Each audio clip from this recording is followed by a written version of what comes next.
Today we enter John chapters 14 to 16, where Jesus prepares his disciples for his departure and reveals one of the clearest pictures of the tri-personal life of God.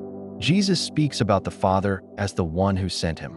He also speaks of returning to the Father, showing distinction of personhood without division of essence.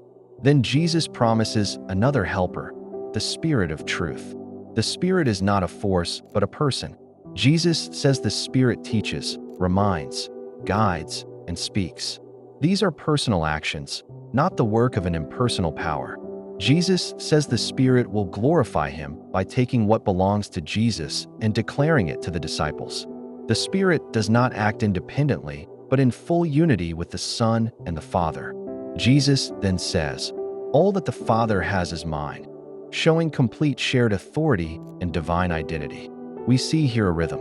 The Father sends the Son. The Son reveals the Father. The Spirit carries forward the work of the Son, and all three act with one purpose, one will, and one divine essence. This is not symbolism. It is not metaphorical language. Jesus is revealing the inner life of God, one God, existing eternally as Father, Son, and Spirit. Scripture is not building toward the Trinity. It is revealing the Trinity already present. I'll see you tomorrow for day 24.